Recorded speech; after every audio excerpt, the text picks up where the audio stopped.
И опять вернемся к предлогам, но сегодня во всех падежах.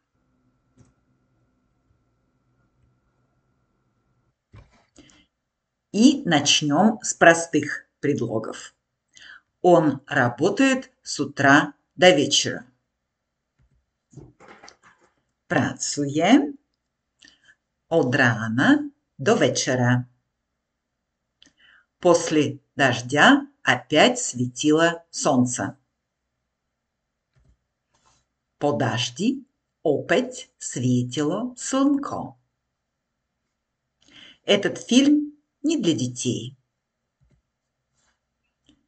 Tento film nie je pre deti. Он ушел в полночь. Odišiel o polnoci. 5.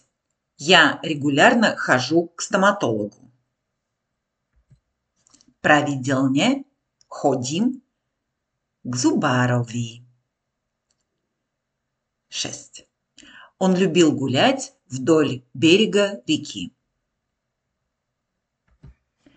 Rád sa prechádzal pozdĺž brehu rieky. Alebo rád sa prechádzal po brehu rieky alebo popri brehu rieky. 7. Не бойтесь дождя, вы не из сахара.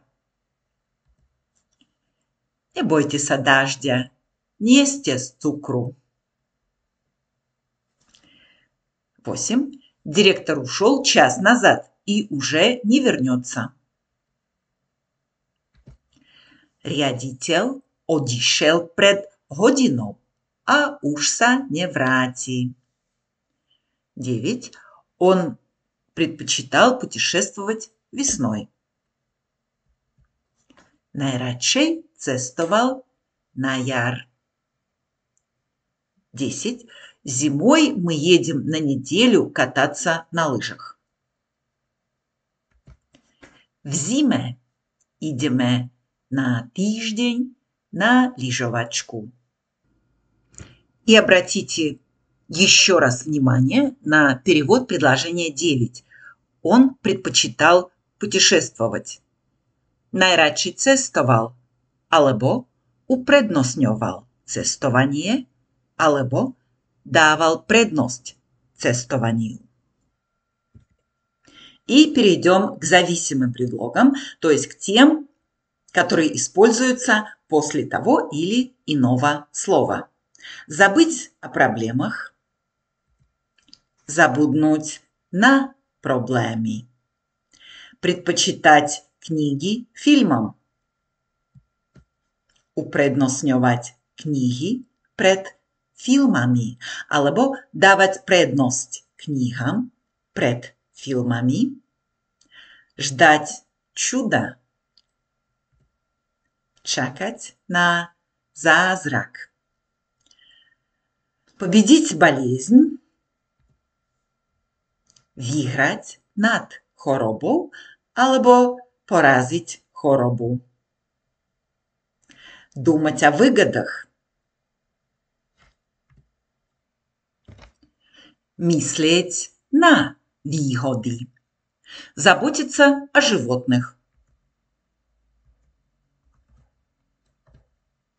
стараться о zvieratá, привыкать к путешествиям, zvykať si na cestovanie, подать заявку на кредит, požiadať o požičku, интересоваться недвижимостью, zaujímať sa o nehnuteľnosti, sпросить о ценах, pýtať sa na ceny alebo opýtať sa на цены.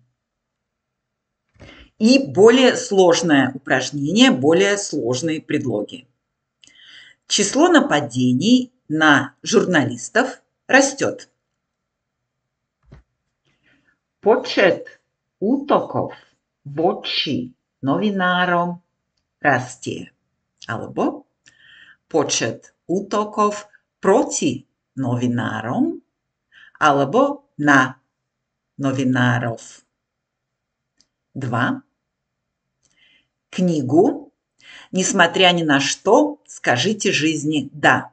Можно купить в интернет-магазине. Knihu. Napriek všetkému povedzte životu áno. Je možné zakúpiť v internetovom obchode. Alebo je možné kúpiť v internetovom obchode. 3. Он остался дома из-за дождя. Zostal doma kvôli dažďu. Alebo pre dažď. Zostal doma. Alebo zostal дома pre dažď. 4. Согласно дате рождения, я водолей. Podľa dátumu narodenia som vodnár. 5. Выставка замков открыта в течение всей недели.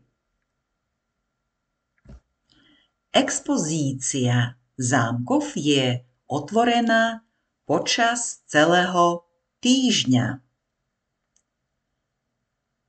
Он любил гулять вдоль Дуная. Rád sa prechádzal popri Dunaji, alebo pri Dunaji, alebo поздĺž Дуная. 7. Благодаря моим друзьям я живу лучше. Vďaka mojim priateľom žijem lepšie. Alebo vďaka mojim kamarátom. 8. Самолеты не летают из-за плохой погоды.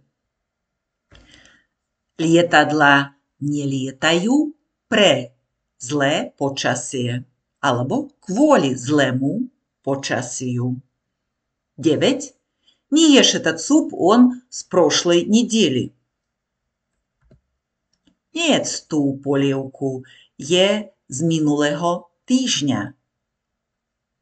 10. Во время войны погибло много людей. Za vojny zomrelo veľa ľudí. Alebo počas vojny zahynulo veľa ľudí. И еще дополнение к предложению 3. Zostal дома kvôli dažďu. Можно было сказать остал дома kvôli dažďu. Takto.